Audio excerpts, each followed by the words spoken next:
지난주에 총회 때문에 한국에 다녀왔습니다. 도서관에 가 있었습니다.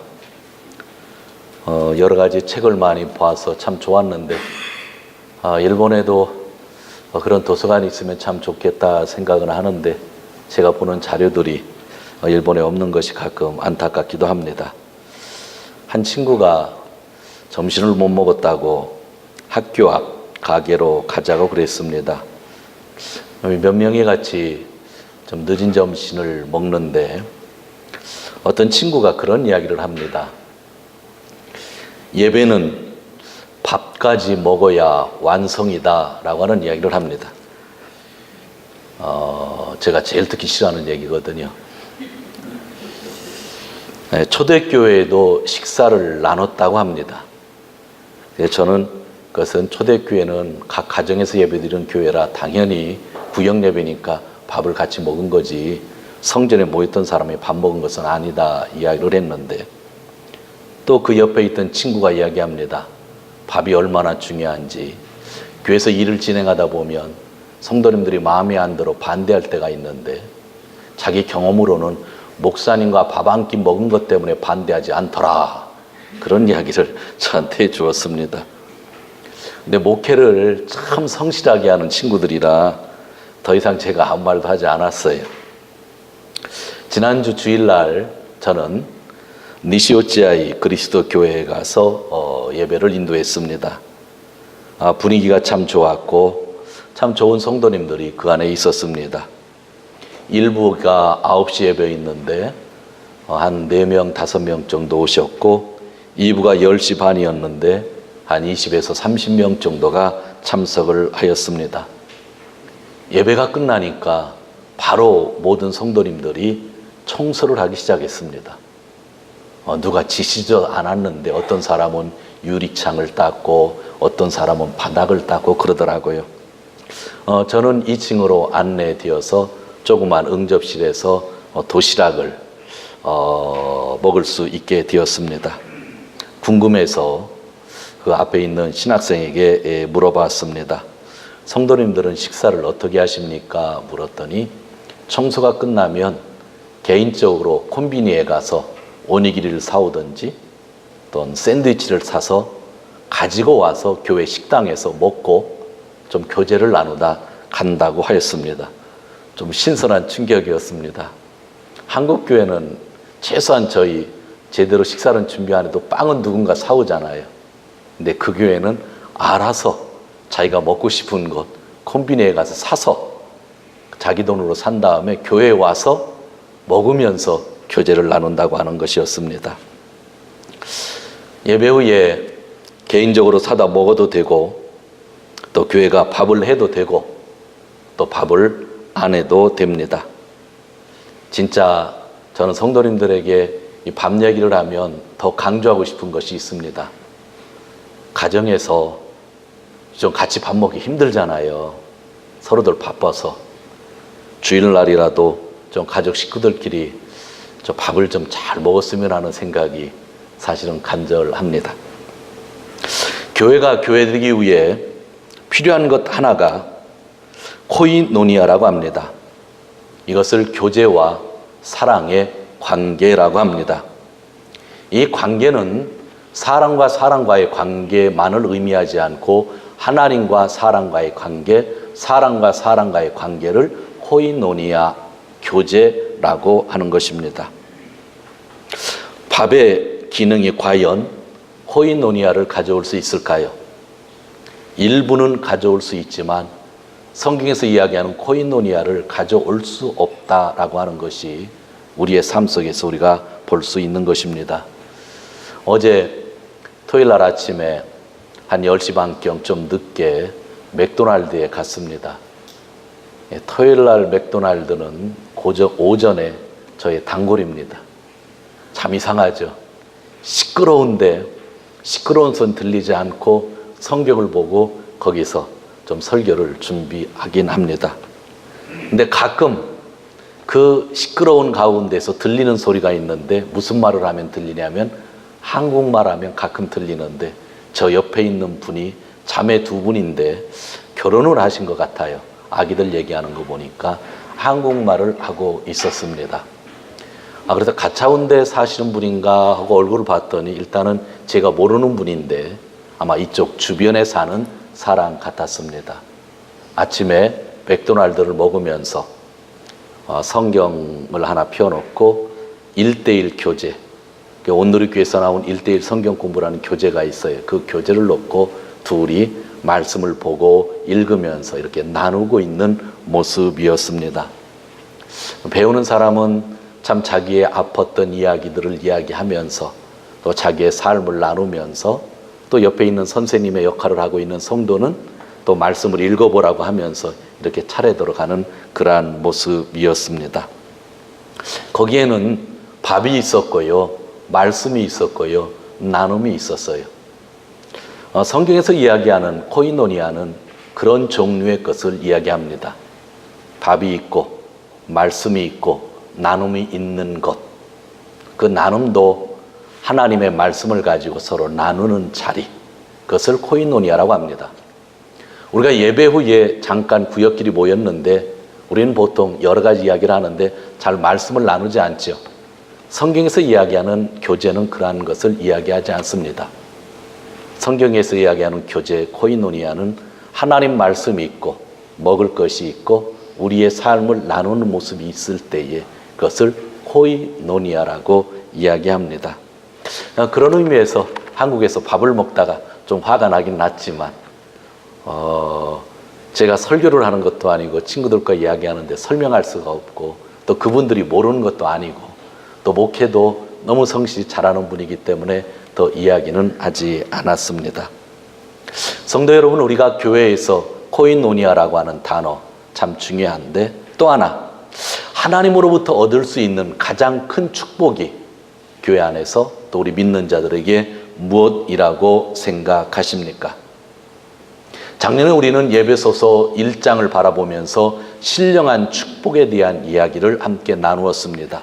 아마 기억하실 겁니다.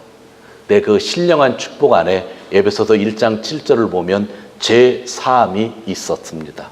즉 예수님의 피에 의하여 우리가 속죄함을 받고 하나님의 용서를 받은 것, 그것이 우리에게 있어서 신령한 축복이라고 성경은 분명히 이야기하고 있었던 것입니다. 은혜 가운데 은혜, 축복 가운데 축복은 우리의 죄에 대하여 예수님의 피에 의한 속죄, 즉 하나님의 용서입니다. 오늘 본문은 아들의 권위에 대한 말씀입니다. 2주 전에 여러분들이 말씀을 들었을 겁니다. 베데스다 은혜의 집에서 38년 된 병자가 예수님에게 나음을 입었습니다.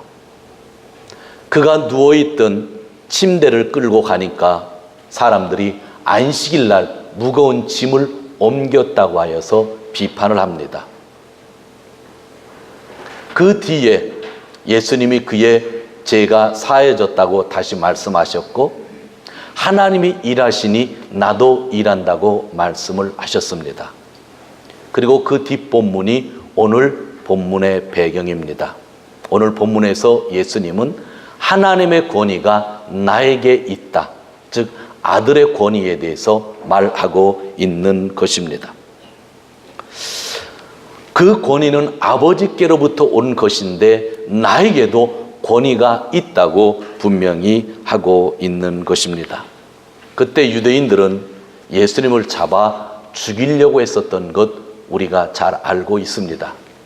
그런데 오늘 성경은 예수님이 권위에 대한 이야기를 하시는 거예요. 하나님이 일하시니까 나도 일하고 아버지의 권위는 내 권위라고 이야기하는 거예요. 그러면 예수님이 권위라고 이야기할 때에 그 의미는 어떤 것이었는지를 오늘 성경을 통해서 살펴보려고 하는 것입니다. 24절 말씀 우리 다시 한번 읽도록 하겠습니다. 24절 내가 진실로 진실로 너에게 이르노니 내 말을 듣고 또 나 보내신 이를 믿는 자는 영생을 얻었고 심판에 이르지 아니하나니 사망에서 생명으로 옮겼느니라. 아멘. 예수님께서 진실로 진실로라고 하는 말을 쓰실 때는 참 중요하고 변하지 않는 진리를 말씀하실 때 진실로 진실로라고 하는 표현을 쓰십니다. 그런데 이 말씀을 보니 지금 예수님의 말씀을 듣고 지금 예수를 보내신 전능하신 하나님을 믿으면 지금 구원을 받는다는 것입니다. 여기서 듣는다는 것은 단순히 귀로 듣는 것만을 의미하지 않고 믿고 받아들이는 것을 의미하죠. 또 중요한 단어가 그 뒤에 연결됩니다. 하나님을 믿어라, 그런 표현을 하지 않았습니다. 좀 더 구체적으로 예수님을 보내신 하나님을 믿어라 그랬습니다. 하나님을 믿어라 하면 존재론적인 그러한 이야기입니다. 하나님이 존재하니까 유일하신 하나님을 믿어라 라고 생각할 수 있습니다. 세상 사람들도 하나님의 존재에 대해서 믿는 사람들이 있습니다. 그런 존재론적인 이야기가 아닙니다. 오늘 예수님은 단순히 하나님을 믿어라 해도 되는데 오늘 말씀 속에서는 단순히 하나님을 믿어라 하지 않고 예수님을 보내신 하나님을 믿어라 그랬습니다. 여기에는 우리가 조금만 생각하면 아주 깊은 뜻이 있는 것입니다. 이것이 성경을 볼 때 우리가 잘 살펴보아야 되는 것입니다. 예수를 보내신 하나님을 믿어라. 그럼 여기서 우리는 한 가지 질문을 하게 됩니다. 왜 하나님이 예수를 보냈는가 질문을 해야 되고 그 질문에 대한 답을 가진 다음에 하나님을 믿어야 된다고 하는 것입니다. 왜 하나님께서 예수님을 세상에 보내셨나요? 그것은 인간의 죄를 대속하기 위해서입니다. 즉 인간들을 용서하기 위해서 하나님께서 예수를 이 세상에 보내셨다는 것입니다. 그러므로 이 말을 오늘 우리가 믿는다고 하면 하나님을 믿는다고 하는 것은 뭐를 믿는 거예요? 용서, 제사함과 용서를 믿는다는 겁니다. 많은 사람들이 존재론적인 하나님을 믿으려고 합니다. 분명히 하나님은 존재합니다. 영원부터 영원까지 존재하시는 분입니다. 우리의 삶 속에 하나님 없이 생각할 수가 없습니다. 그러나 오늘 예수님이 예수님의 권위에 대해서 말씀하시면서 하나님을 믿으라고 할 때에 예수를 보내신 하나님을 믿으라 하면서 제사함과 용서를 강조하고 있었다고 하는 그러한 말씀입니다. 하나님은 예수님을 보내셨습니다. 그것은 우리의 제사함, 용서를 위한 일이셨습니다.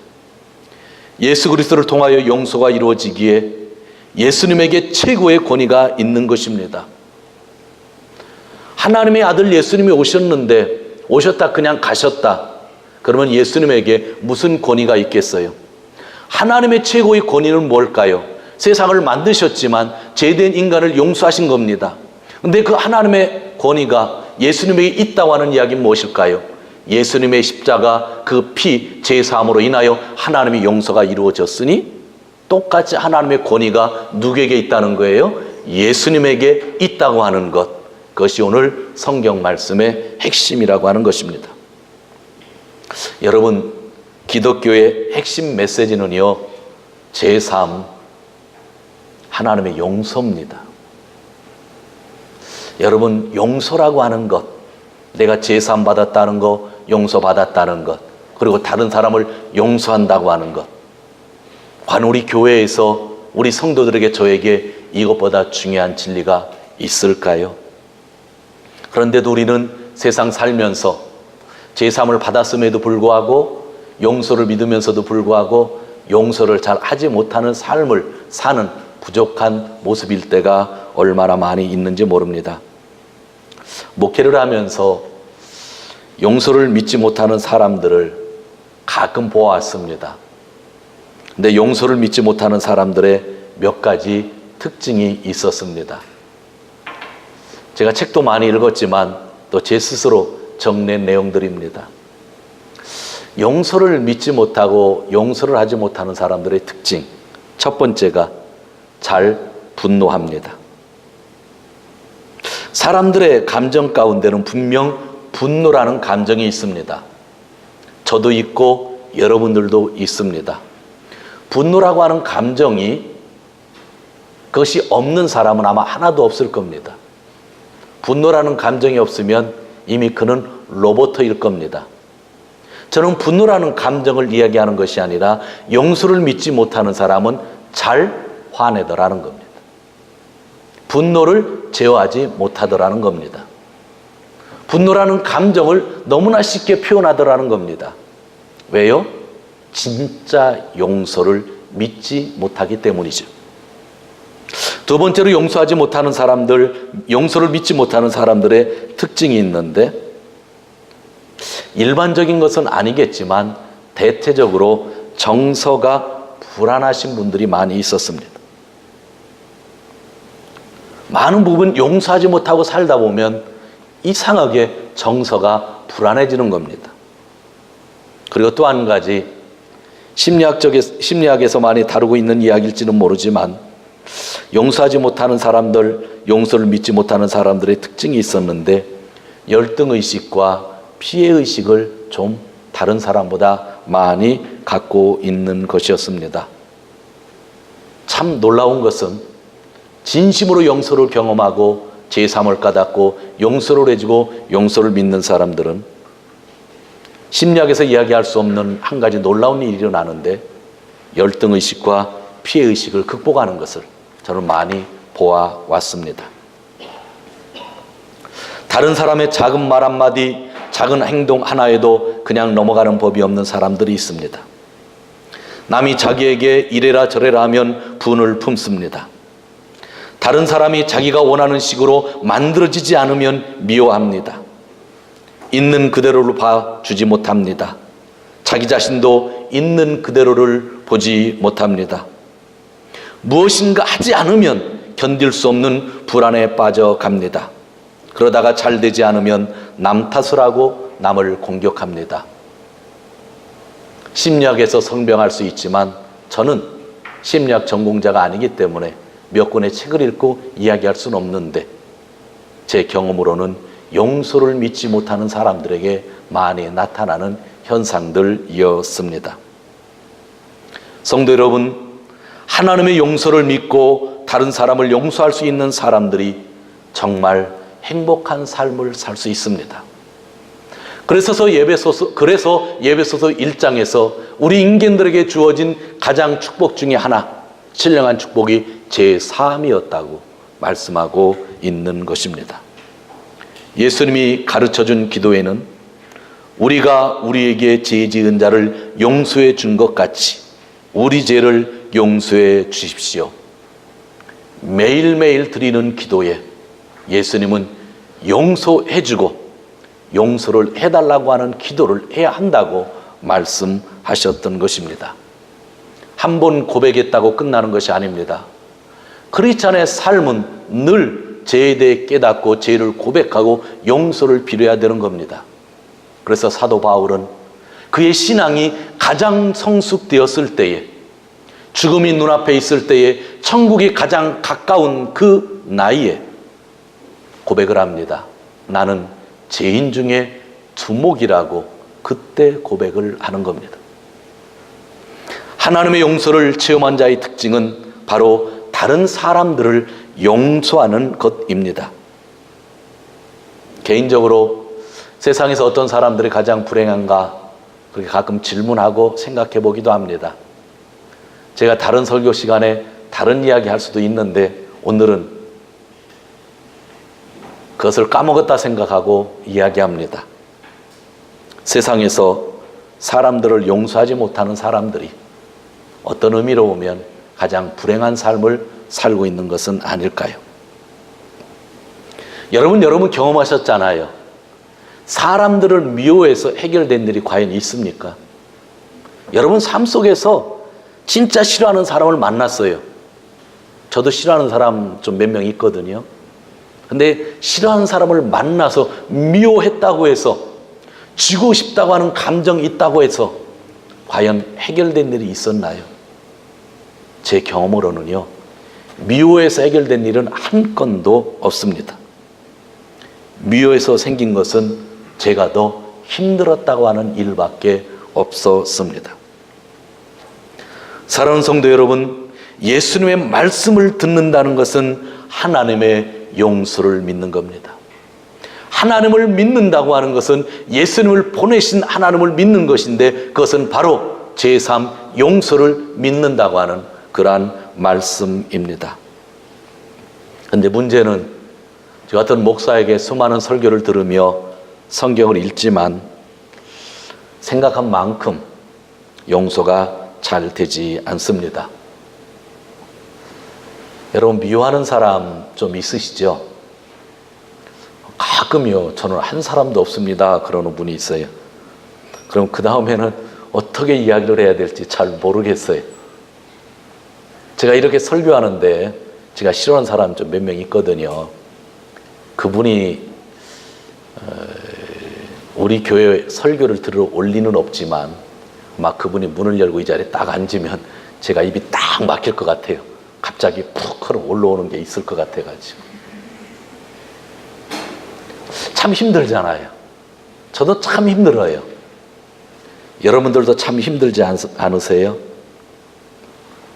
그 힘든 길이지만 힘든 길도 하나씩 조금씩 해결해 가야 되잖아요. 우선 용서를 믿으려면 자기가 하나님 앞에서 죄인이라는 것을 인정해야만 합니다. 조금 전에 사도 바울의 이야기를 했지만 인생의 말년 수많은 교회를 개척하고 난 다음에 그는 빌립보 성도들에게 나는 죄인 가운데 두목이다 했습니다. 빌립보 교인들의 신앙이 좀 나빴어요. 열심히 신앙생활을 하지만 그 교회는, 그 공동체에는 기쁨이 없었어요. 그런 공동체에게 진짜 나는 감옥에 갇혀 있으면서도 기뻐하는데 너도 기뻐했으면 좋겠다. 내 피를 쏟아서 희생 제물로 드려도 나는 기뻐하겠다 이야기를 하면서 기뻐하라고 그렇게 이야기를 하면서 그런 고백이에요. 그런데 나는 죄인 중에 두목이었다. 바울도 죽는 그날까지 이 용서에 대한 이 메시지를 가지고 신음하며 살았던 것 같아요. 그런데 그가 조금씩 해결되어지고 가장 성숙했을 때에 고백한 것이 무엇이에요? 나는 그냥 죄인이 아니라 두목이었다고 한다면, 우리가 하나님의 용서를 믿는 사람이 되어진다고 한다면 오늘 우리는 어떠한 마음의 자세로 살아야 될까요? 바로 내가 죄인이라는 것을 날마다 고백하지 않으면 안 된다는 겁니다. 어제 주보를 만드는데 지휘자에게 오늘 찬양대회 찬양 제목이 저한테 왔습니다. 종종 감사하지만 어제도 감사했습니다. 나 같은 죄인 살리심. 내가 설교 제목을 미리 얘기를 안 했는데 너무 감사했어요. 그런데 오늘도 찬양할 때 마지막에 뭐라 했어요? 해처럼 주님을 찬양하리라. 죄인이었지만 주님 앞에서 우리는 뭐 하겠다는 거예요? 찬양하겠다는 거잖아요. 죄인임을 인정하는 자는 찬양할 수 있는 겁니다. 죄인임을 인정하는 자는 참으로 감사할 수 있는 겁니다. 그러나 내가 죄인이라는 것을 인정하지 않으면 예수님도 필요 없고 예수를 보내신 하나님도 감사할 수 없다고 하는 그러한 이야기입니다. 감옥에 있는 사람에게 자유가 주어지면 기쁘지만 잘 놀고 있는 평범한 사람에게 자유를 준다고 하면 우리를 비웃을 것입니다. 성도 여러분, 참으로 행복한 자는 자기의 죄성을 깨닫는 자입니다. 하나님의 권위가 아들에게 맡겨져 있습니다. 이 말은 그의 피로 죄사함을 받고 하나님의 용서를 받지 못하면 우리는 아무런 희망이 없다는 말이 되기도 합니다. 예수님의 권위가 그렇게 중요한 것은 그게 그분이 죄를 사하여 주셨기 때문입니다. 그냥 형식적으로 예수님은 최고의 신이다 고백만 하는 것이 우리의 삶 속에서는 있어서는 아니 된다고 하는 겁니다. 용서를 믿기 어려운 사람들은 자기가 무엇이든지 의롭다고 생각하는 경향이 있습니다. 예수님은 그런 사람들을 아주 싫어했는데 율법학자들이 그랬고 바리새인들이 그랬습니다. 나는 죄인이 아니고 나는 의인이다. 나는 이 시장바닥에 있는 사람들보다 더 거룩하다 이야기했던 사람들이기 때문에 예수님이 삶을 비교할 때는 분명히 착실하게 사는 사람들이었고 시장에 있었던 서민들보다 더 많이 성경을 읽었지만 예수님은 그들에게 외식하는 자들이라고 분명히 말씀해 주셨습니다. 내가 죄인이라고 고백하는 것은 부끄러운 일이 아닙니다. 죄인이라고 고백하는 것은 예수님의 권위를 인정하고 하나님의 권위를 인정하는 것이라고 하는 것, 그것이 오늘 성경이 우리에게 주는 말씀일 것입니다. 그래서 베드로는 성령 충만함을 받은 다음에 사도행전 2장에서 이렇게 수많은 사람들에게 설교를 했습니다. 회개하십시오. 그리고 여러분 각 사람은 예수 그리스도의 이름으로 세례를 받고 제 용서를 받으십시오. 그리하면 성령을 선물로 받을 것입니다. 이 약속은 여러분과 여러분의 자녀와 또 멀리 떨어져 있는 모든 사람, 곧 우리 주 하나님께서 부르시는 모든 사람에게 주신 것입니다. 이 말에 그날 3,000명이 예수를 믿고 세례를 받았다고 성경은 기록하고 있습니다. 사랑하는 성도 여러분, 우리는 반드시 죄를 고백하고 회개해야 합니다. 그래야 용서를 받을 수 있는 것입니다. 이것은 한 번으로 끝나는 것이 아니라 삶 속에서 계속 되어야 합니다. 왜냐하면 우리는 불완전한 인간이기 때문입니다. 그래서 성경은 거룩하게 되기 위하여 말씀과 기도가 필요하다고 인도해 주고 있습니다. 하나님의 용서를 믿고 사는 사람들의 가장 큰 특징이 무엇인가 좀 생각해 보았습니다. 용서를 믿는 사람들의 특징은요, 자기 자신을 있는 그대로 잘 받아주는 사람이에요. 자기를 잘 꾸미지 않아요. 자꾸 포장으로 자기를 자꾸 만들지 않아요. 용서를 믿는 사람은요, 있는 자신을 보여줘요.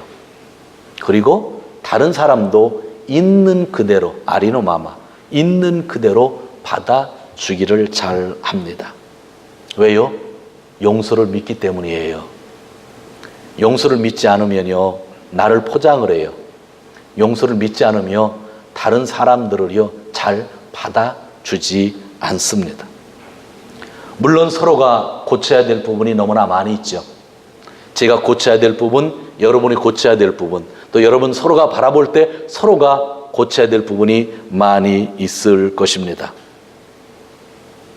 그럼에도 불구하고 우리는 용서를 받고 용서를 하는 사람으로서 있는 그대로 받아줄 수 있는 믿음이 필요합니다. 여러분, 예수님이 십자가에 달리셨을 때에 제가 목사가 되었을 때 달리신 줄 아세요? 여러분들이 교회에 출석해서 예수님이 십자가에 달리신 줄 아세요? 여러분의 조상이 예수님을 잘 믿을 때에 예수님이 십자가에 달리신 줄 아세요? 그게 아니에요. 우리의 부모가 예수를 믿지 않고 내가 예수를 믿지 않고 목사로서 너무나 부족하고 너무나 많이 실수할 때에 예수님이 십자가에 달리셔서 과거, 현재, 미래의 죄를 다 용서해 주셨다는 거예요. 과거도 죄인이었고 현재도 죄인이고 우리는 미래에도 죄인일 수밖에 없는 인간이라는 거예요. 이 죄에 대한 생각이 바로 신앙 안에 들어와야 죄 사함을 받은 것이 감사하고 남을 용서할 수 있는 겁니다. 내가 하나 똑바로 살아서 주님이 나를 용서해 준 게 아니라는 거예요. 예수님은 우리들을 있는 그대로의 모습으로 받아주셨다는 겁니다. 우리는 그것이 감사하기 때문에 이 자리에서 예배를 드리고 있는 겁니다. 여러분은 진정으로 하나님의 용서를 받은 자이고 믿는 자인데요. 성도 여러분, 진정으로 하나님의 용서를 믿으시기를 주님의 이름으로 축원드립니다. 그것이 우리가 살 수 있는 거예요. 조금만 말씀을 더 증거하려고 합니다. 배우자나 자식이 달라져야 사랑할 수 있다고 생각하는 사람은 좀 위험한 사람입니다. 배우자나 자식이 달라져야 내가 잘해줄 수 있다고 생각하는 사람은 하나님의 사랑을 모르는 사람입니다. 그런 사람에게 보장된 선물, 축복은 글쎄요, 얼마나 있을까요? 모든 사람을 용서하십시오. 이 모든 사람 안에는 자기도 포함되어 있습니다. 어느 누구에 대해서도 분노를 품고 살지 마십시오. 그것이 내가 용서받았다고 하는 증거이기도 합니다. 예수님은요, 오늘 말씀을 듣고 있는 우리에게 말씀만 하고 있는 것이 아니라 결단도 요구하고 계십니다. 25절 말씀 같이 읽도록 합니다. 25절입니다. 진실로 진실로 너에게 이르노니 죽은 자들이 하나님의 아들의 음성을 들을 때가 오나니 곧 이때라. 듣는 자는 살아나리라. 아멘. 죽은 자들이 음성을 듣는데 곧 이때라 그랬습니다. 죄의 삭은 사망이라고 그랬죠. 죄를 인정하지 않는 자는 절대로 죄 용서를 받지 못하기 때문에 죄를 인정하지 못한 자는 죽은 자라고 하는 겁니다. 그런데 지금 구원을 받을 기회가 있다고 합니다. 이 말은 뭐예요? 죄를 인정하고 예수를 받아들이라고 하는 말씀이기도 합니다. 저는 이 말씀을 쭉 보다가 몇 번이나 계속 읽는데 아침에 다시 한번 읽을 때에 한 가지 마음에 와닿는 것이 있었습니다. 죄 속에 있는 자가 죽은 자라고 하잖아요. 그럼 죄 속에 있다고 하는 건 용서받지 못한 자잖아요. 그럼 용서받지 못한 자를 죽은 자라고 하는 표현을 쓰지 않고 좀 잘 쓰지 않는 단어를 쓰면 죽은 자를 우리가 뭐라고 그래요? 죽은 자의 몸을 뭐라고 그래요?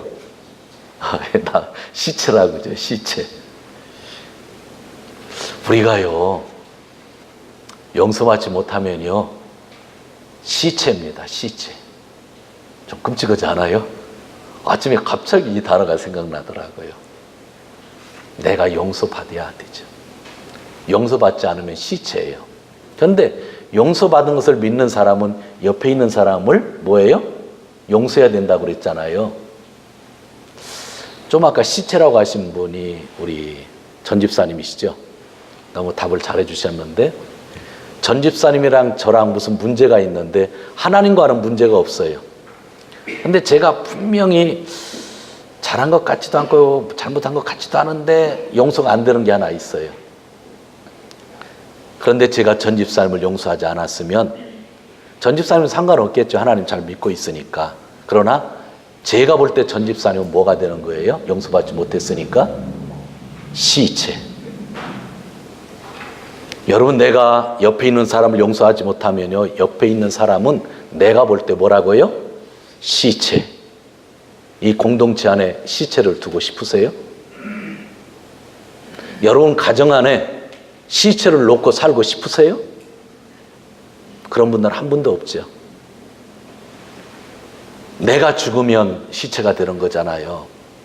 근데 내가 죄사함을 믿으면 내가 살아있는 자가 되고 영원히 살잖아요. 근데 그것만으로 이야기하지 않고 하나님의 용서를 믿는 사람들은 다른 사람들도 용서해야 된다고 하잖아요. 내가 그 사람을 용서하지 않으면 그 사람은 하나님과 관계 속에서 살아있을지 모르지만 내가 그 사람을 바라볼 때 나는 시체로 본다는 이야기와 뭐가 다르겠어요. 특히 가정에 있는 가족들, 남편과 아내, 부모와 자녀, 또한 친척들 간의 관계 속에서 정말 우리는 용서하는 삶을 살았으면 좋겠어요. 그것이 오늘 예수님이 주시는 말씀이에요. 예수님의 권위를 말씀하시면서 내 말을 반드시 들어야 된다고 하면서 하나님을 믿어야 된다고 말하지 않고 더 구체적으로 나를 보내신 하나님을 믿어야 영생 얻는다고 말씀하신 것. 왜 예수님을 보내주셨어요? 죄 때문에 보내주셨다고 한다면 죄를 고백하고 용서받은 자의 삶을 살면서 주님이 가르쳐 주신 기도대로 우리의 주위에 있는 사람들을 용서하며 사는 것, 그것이 우리 크리스찬이 아니겠습니까? 시체라는 단어가 생각났는데 너무나 끔찍해요. 일본 예배가 12시 반인데 그분한테 시체라는 말을 하면 일본 분들이 놀랄 것 같아요. 한국말로는 이렇게 설명하면서 표현이 되는데 아직 일본말로 표현이 안 돼서 어떤 표현을 쓸까 하다가 일본 드라마를 보든지 일본에서 가끔 텔레비에서 나오는 이야기, 한국도 그런데 투명 인간이라는 말이 생각났어요. 내가 그 사람을 용서하지 못하면 그 사람을 뭘로 만드는 거예요? 투명 인간으로 만들어요.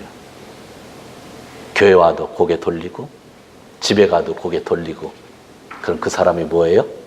투명 인간이잖아요. 정말 우리는 사람을요 투명 인간으로 만들면 안 돼요. 왜요? 내가 용서를 믿고 있기 때문이죠. 내가 사람을 자꾸 투명 인간으로 만든다고 하면 한번 생각해 보세요. 내가 진짜 용서받은 자인지, 내가 그 용서를 믿고 있는지, 예수님을 보내신 하나님을 내가 진심으로 믿고 있는지 한번 생각해 보자고요. 정말 저도 그렇고 여러분들 그렇고 죄를 고백하고 회개의 길을 가야만 합니다. 요한복음 15장, 5장이죠. 우리가 안 읽은 구절인데 14절을 한번 읽겠습니다. 5장 14절. 권위에 대한 논쟁이 나올 때에 하신 말씀인데요. 5장 14절 같이 읽습니다. 그 후에 예수께서 성전에서 그 사람을 만나 이르시되 보라, 내가 나았으니 더 심한 것이 생각지 않게 다시는 죄를 범치 말라. 아멘. 베데스다에서는 그냥 일어나 가라 하셨는데 나중에 성전 안에서 만나니까 예수님이 하나 더 추가하셨는데 다시는 죄를 짓지 말라 하셨던 것입니다. 그러면 살아날 것이라는 거죠.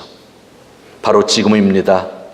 모든 원한과 감정을 버리고 하나님 품으로 달려갈 수 있는 그런 우리의 마음, 지금 이루어진 구원을 체험하고 확신할 수 있는 것, 그것이 오늘 우리에게 주시는 말씀입니다. 정리합니다. 성경은 예수님의 권위를 인정하라고 합니다. 그것은 무엇일까요? 여러분들이 이미 답을 얻었을 겁니다. 우리는 권위라고 하면 힘, 권력, 독재적인 것을 생각합니다. 그래서 권위적인 것을 아주 싫어합니다. 그래서 성경에서 예수님의 권위, 하나님의 권위라고 하는 단어가 나오면 이상하게 싫어집니다. 우리가 삶 속에서 힘으로 생각하고 있고 권력으로 생각하고 있고 뭔가 독재적인 것으로 생각하고 있기 때문입니다. 오늘 성경에서 이야기하는 권위는 우리가 생각하는 그런 단어가 아닙니다. 왜 예수님에게 아버지의 권위가, 하나님의 권위가 있는 것입니까? 바로 제3의 십자가에서 보혈을 흘리셨기 때문이죠. 그것을 보시고 하나님이 죄를 용서하셨기 때문에 예수님에게, 그 아들에게 권위가 있는 것입니다. 우리가 세상에서 권위 있게 산다고 하는 것은 무엇일까요? 목사가 되는 것이 과연 권위일까요? 장로가 되는 것이 권위일까요? 대통령으로 산다고 하는 것이 권위일까요? 대통령이 사람을 용서하지 못하면 그는 이미 실패한 권위자입니다. 목사가 성도들을 용서하지 못하면 이미 그 권위는 실패한 권위입니다. 성도로서의 권위는 어디에 있다고 여러분들 생각하십니까? 내가 죄인이고 죄를 용서해 주는 그곳에 우리 성도들의 진정한 권위가 있는 것입니다. 성도 여러분, 예수님의 권위를 믿는 자로서 나를 용서하고 상대방을 용서하고 늘 죄를 고백하면서 회개의 삶을 사시는 귀한 분들 되시기를 주님의 이름으로 축원드립니다. 기도하겠습니다.